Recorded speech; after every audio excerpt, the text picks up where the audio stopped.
ఈ ఇంటి తిండి తింటూ రాధనే ఎదిరిస్తావా, అవమానిస్తావా? పో బయటికి నడు. హారిక, నువ్వేనా ఇలా మాట్లాడుతోంది? అవును, నేనే మాట్లాడుతున్నాను. నడు బయటికి. హరి, మీరు మాట్లాడకండి. అక్క, ఇంత చిన్న విషయానికి. చిన్న విషయమా?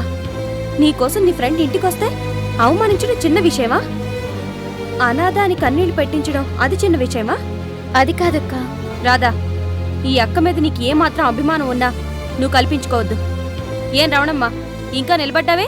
నన్ను రవణమ్మ అని పేరు పెట్టి పిలుస్తావా? నీకేమైనా దయ్యం ఏమైనా పట్టిందే? పట్టలేదు, వదిలిపోయింది. ఇన్నాళ్ళు నీలాంటి గొడవలు పెట్టే దెయ్యాన్ని ఇంట్లో పెట్టుకుని తప్పు చేశాను. నీ చెప్పుడు మాటలు విని తాళి కట్టిన భర్తనే అనుమానించాను. దేవతలాంటి రాధని అవమానించాను. అన్యం పుణ్యం ఎరగని టెడ్డీని సాధించుకుని తిన్నాను. చాలు, ఇన్నాళ్ళు నువ్వు నాకు చేసిన మహోపకారం చాలు. Get out. హారిక, ఈ రమణమ్మనే బయటికి పోమంటున్నావు కదూ? నేను గాని నోరు విప్పితే నీ జ్యోతకం మొత్తం బయటపడుతుంది. నువ్వు నోరు విప్పేదంటే బొండం. నేనే నోరు విప్పి చెప్తున్నాను. తప్పు మీద తప్పు, వరుసగా నేనెన్నో తప్పులు చేశాను. ఎందుకు? గుడ్డిగా నీ మాటలు నమ్మడం వల్ల.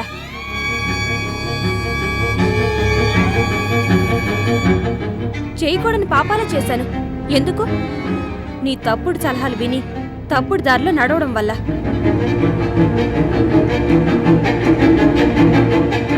నా భర్తకి, నా చెల్లెలికి, నా బిడ్డకి కష్టం కలిగించాను.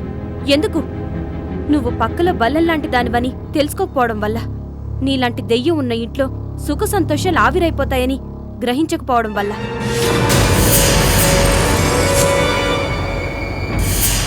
అందుకే చేసిన పాపాలన్నిటికీ ప్రాయశ్చిత్తం చేసుకుంటున్నాను.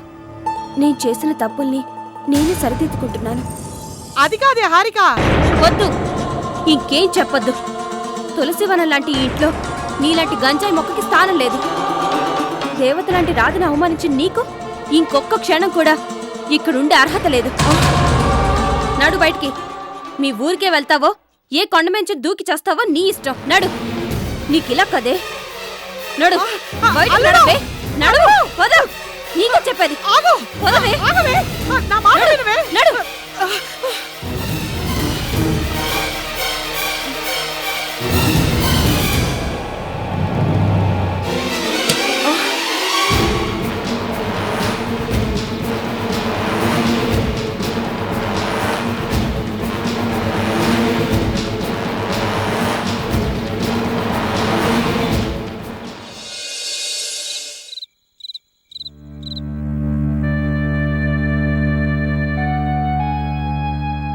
నీ బాండా బాడా ఏడ మాలుడో ఎంతసేపు అని ఎదురు చూసేదా? కడుపులో ఆకలి కర్ర కర్ర కర్ర కర్రలాడిపోతాడులా. అబ్బాయి వచ్చేస్తాడులే అన్నయ్య. అల్లుడు వచ్చేదాకా అమావాస్య ఆగుతుందా అని నువ్వు కానీ నాన్న. వద్దులేవే, అసలు తోడు లేకుండా నేను ఆనందించానా? నీకు తెలీదు. సరే, ఆయన గారు వస్తే ఆవిడ చూసుకుంటారు గాని మనం తిందాం పట్టు.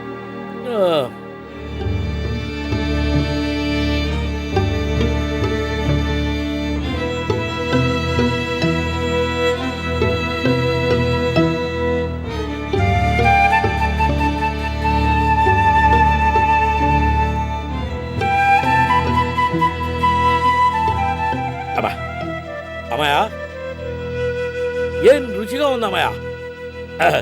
పనిలో పని కోడిని కూడా పోతే ఎంత బాగుండేదో. ఇదే కానీలే, ఇక శనివారం కదా. వచ్చేసినట్టుందా?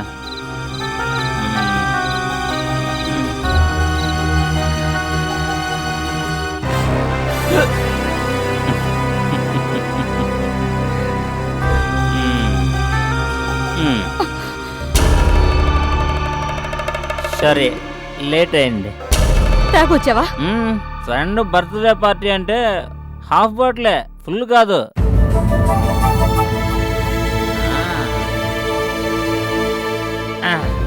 ఏంటే, నేను రాకుండానే అన్ని లాయించేస్తున్నారా?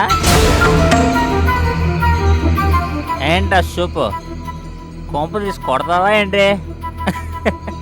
నీ కూతురు భలే పిల్లమావా, కట్టుకున్నోడిని కంటి చూపుతోనే కంట్రోల్ చేయాలనుకుంటుంది. నువ్వే చెప్పావా, మొగుడు అనేవాడైనా మొట్టగెరసి చేప అయినా పట్టుకుంటూ సిక్కుతాయా అండి? దాసు చేసి నిర్వాకం చాలు, సరిగ్గా కూర్చో, భోజనం పెడతాను.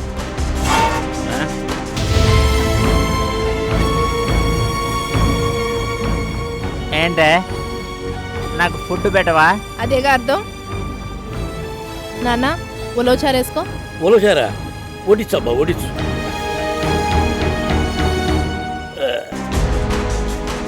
చాలా ఆగా టేస్టింగ్ చేస్తా. ఓ నీ బండబడ అల్లుడు, ఉలవచారు అదిరిపోయింది కదా. అడిగేది నిన్నే, నాకు కూడా అన్నం పెట్టు. ఏంటి ఆ సూపు? సుమతి, వాడు ఆకలి అంటున్నాడు, అన్నం పెట్టు. పెట్టను. నాన్న గడ్డ పెరిగేసుకో. గడ్డ పెరుగా? మరి చెప్పినవే. ఎయ్ ఎయ్ ఉలవచారు గడ్డ పెరుగు కలిపి తింటుంటే కొత్త ఆగమా, టేస్టింగ్ చేస్తా. అమ్మా, ఇది ఇది కలిపి తింటా అంటే స్వర్గం లేదో బెత్తిడి దూరంలో ఉన్నట్టుందమ్మా. ఎయ్ ఎయ్ అట్ట కాదమ్మా, తండ్రికి బిడ్డకి ఇట్టగానే వేసేదా, ఇట్ట వెయ్యాలి. ఇది పట్టుకో, కాసినీళ్ళు అల్లుడు తింటాడు. ఓహో, ఏం రుచిగా ఉండాలి.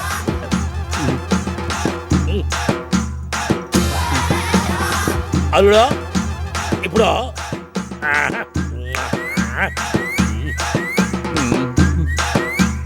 అబ్బో, తిన్న తర్వాత లాగుతా ఉంటే ఉందే. అబ్బబ్బో. సుమతి, వాడు ఆకలి అంటుంటే అంటుంటే పీకల దాకా తాగి గొప్ప పని చేసొచ్చావు.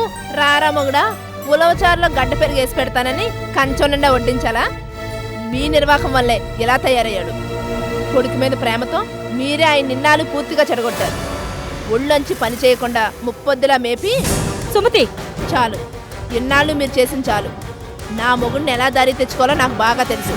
మీరు మధ్యలోకి రాకండి. అదిరిదే అమ్మాయి, అమ్మాయి అన్ని వంటకాలు అదిరిపోయినాయి అనుకో అమ్మాయి. ఇక ఎక్కదమ్మా, నీళ్ళు చేయి కడుక్కుంటా.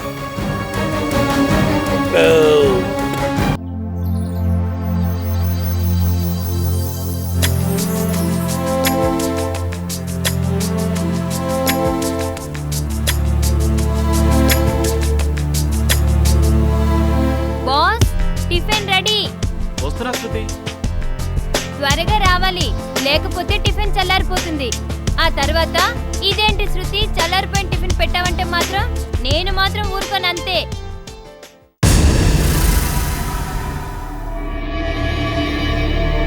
మీరు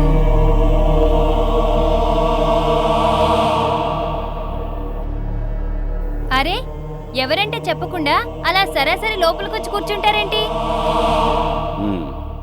నువ్వే నా శృతి అంటే నీ గురించి విన్నానులే. రాగానే ఇప్పుడు ఈ ఇంట్లో నీ పొజిషన్ ఏంటో కల్లారా చూశానులే. ముందు మీరెవరో చెప్పి ఆ తర్వాత మాట్లాడడం పద్ధతి అనుకుంటాను. ఏంటి, నీకు పద్ధతుల గురించి కూడా తెలుసా? ఇంట్లో ఇల్లాలు లేనప్పుడు ఆ మగాడితో ఒంటరిగా కలిసి ఉండటమేనా పద్ధతి? ఏదో అనుమానంతో అపార్థాలతో భార్యాభర్తలు తాత్కాలికంగా దూరమైతే వాళ్ళ మధ్యలోకి దూరిపోవడమేనా నీకు తెలిసిన పద్ధతి? అక్క అక్క అని పిలుస్తూ ఆ అక్క కాపురంలో చిచ్చు పెట్టడమేనా నువ్వు చెప్పే పద్ధతి? స్వార్థంతో ద్రోహ బుద్ధితో నీ భవిష్యత్తు కోసం సంధ్య లాంటి ఉత్తమరాలి సౌభాగ్యాన్ని దోచుకోవటమేనా నువ్వనుకుంటున్న గొప్ప పద్ధతి? అంకుల్, ఎస్, అంకుల్నే, నీ మేనమామ ధర్మేంద్ర అంకుల్నే మాట్లాడుతున్నాను. ఆనంద్, మీరేమైనా మాట్లాడాలనుకుంటే నాతో మాట్లాడండి, తనతో కాదు. తను ఎవరి తను? తనకు నీకు ఏంటి సంబంధం? పెళ్లి పెటాకులు కాకుండానే సిగ్గులేని ఈ తను నీ ఇంట్లో ఎందుకుంటుంది చెప్పు. బాస్, మాట్లాడరేంటి? ఆయనంత డర్టీగా కల్చర్లెస్ గా మాట్లాడుతుంటే జవాబు చెప్పరేంటి? ఏంటి, నేను డర్టీగా మాట్లాడుతున్నానా? కల్చర్లెస్ గా మాట్లాడుతున్నానా? నువ్వు చేస్తున్నదేంటి? ఏ ఆనంద్కు ఉంపుడిగత్తగా బతకడం నిజం కాదా? Uncle, shut up! కల్చర్ అనే మాటకి అర్థం కూడా తెలియని ఈ క్యారెక్టర్ లేని దానికోసం దేవత లాంటి సంధ్యకి ద్రోహం చేస్తావా? అంకుల్, నాకు కోపం తెప్పించొద్దు. తెప్పిస్తే ఏం కొడతావా? నువ్వు కీప్ చేసుకున్న ఈ బజార్ దానికోసం చిన్నప్పటి నుంచి నిన్ను పెంచి పెద్ద చేసిన ఈ అంకుల్ మీద చేయి చేసుకుంటావా? కమాన్!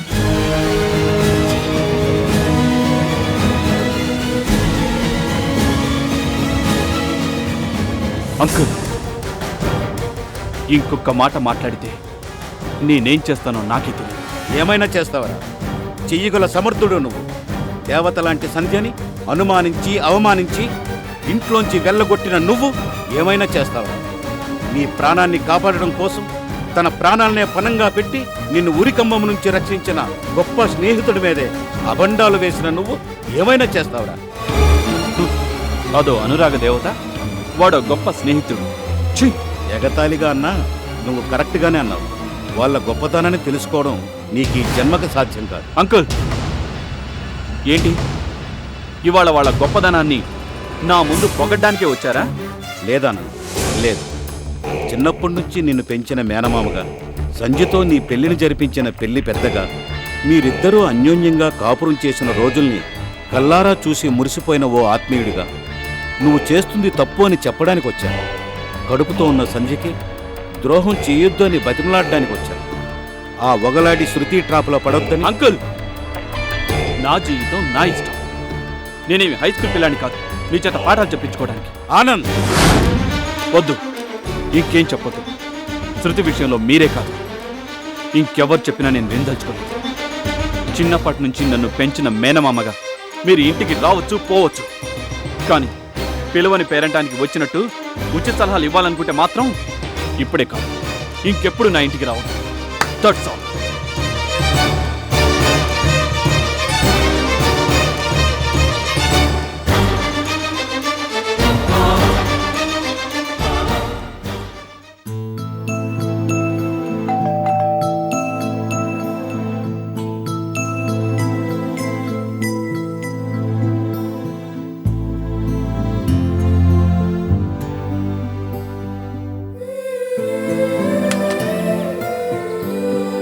నమస్కారం అండి. నమస్తే అండి. మేము కస్తూరిబా అనాథ శరణాలయం నుంచి వచ్చాం. చెప్పండి. నా అనేవాళ్ళు లేని అనాథల కోసం మా కస్తూర్బా అనాథాశ్రమం ఆశ్రయం కల్పిస్తుంది. ఉచితంగా తిండి బట్ట ఇస్తుంది. మార్కెట్లో ధరల ఆకాశాన్ని అంటుతున్న ఈ కాలంలో దాదాపు 200 మంది అనాథ పిల్లలకు రోజు ఉచితంగా తిండి బట్ట కల్పించడం మామూలు విషయం కాదమ్మా, అది మీకు తెలుసు. అందుకే దయగల మీలాంటి గొప్పవాళ్ళు కొంచెం సహాయం చేయాలి ప్లీజ్. మీకు తోచినంత డొనేషన్ ఇచ్చి ఆయన వాళ్ళ అభిమానానికి, అమ్మా నాన్నల ప్రేమకి నొచ్చుకొని ఆ అనాథల్ని ఆదుకోండి మేడం, ప్లీజ్. నాకు తెలుసు నా అనేవాళ్ళే లేని అనాథల జీవితం ఎలా ఉంటుందో. ఒక్క అరటిపండు కోసం, ఒక్క బిస్కెట్ కోసం దీనంగా వాళ్ళ కళ్ళు ఎలా ఎదురు చూస్తాయో. ఎవరైనా దాతలు దానం చేయడానికి ముందుకు వస్తే ఆనందంతో వాళ్ళ కళ్ళు ఎలా మెరిసిపోతాయో నాకు తెలుసు. సరే, ఎంత ఇవ్వను? మీ ఇష్టం మేడం. ఒక్క నిమిషం.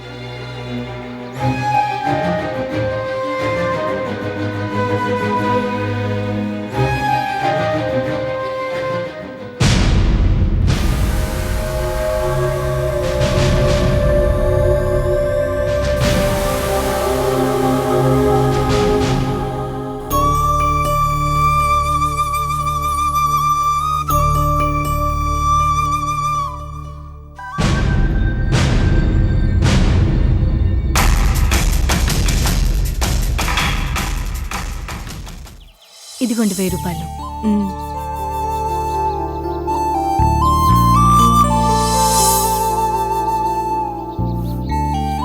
ఇదిగో మా రసీదు. దయగల తల్లి. వెళ్ళొస్తామమ్మా. వెళ్ళొస్తామమ్మా.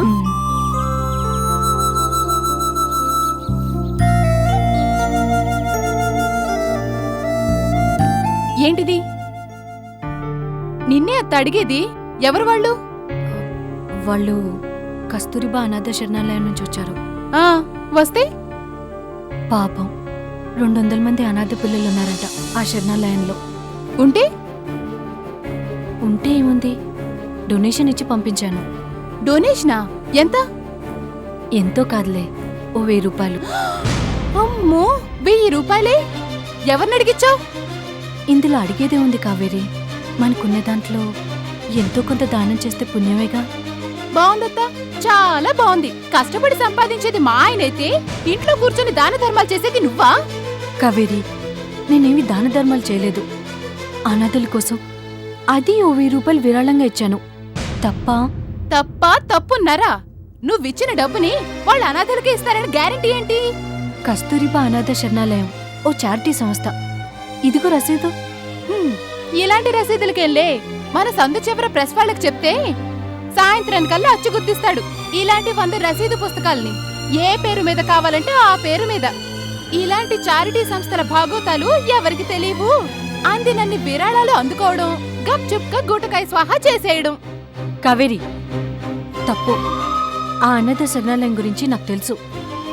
ఓహో, ఫ్లాష్ బ్యాక్ లో నువ్వు అనాథవే కాబట్టి మా ఆయన సంపాదించిన సొమ్మంతా తేరగా వాళ్ళకి దోచిపెడదాం అనుకుంటున్నావా?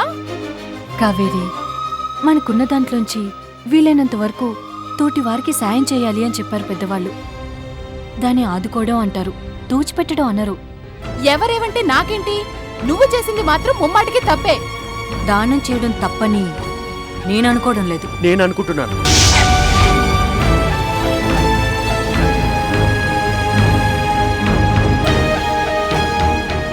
మోహన్,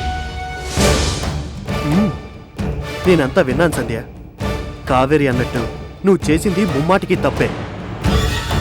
అనాథలకి దానం చేయడం తప్ప? అనాథలకో సనాథలకో చెప్పకుండా దానం చేస్తే తప్పే. ఈసారి కూరుకుంటున్నాను. ఇంకోసారి ఇలా చెప్పా పెట్టకుండా దాన ధర్మాలు చేయనక్కర్లేదు. మోహన్, మీరేనా ఇలా మాట్లాడుతుంది?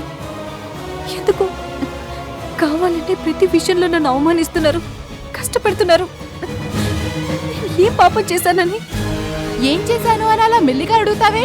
పుణ్యం కోసం చేశావు గద్దాను. కావేరి, సంధ్య, దాని మీద ఎందుకు అరుస్తావు? ఎవరు హద్దుల్లో వాళ్ళుంటే అందరికీ మంచిది.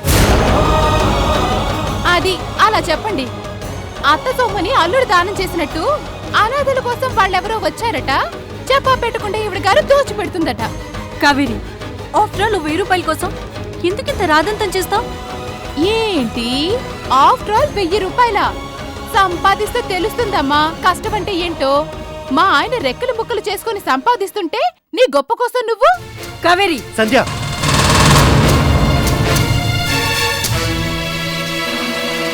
నీకు నచ్చినట్టు కాదు, మాకు నచ్చినట్టు ఇంట్లో ఉంటే ఉండు. లేకపోతే ఎక్కడికైనా పో, ఎక్కడికైనా పో, ఎక్కడికైనా పో.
కడుపులో పోట్లుగా ఉంది కావేరి.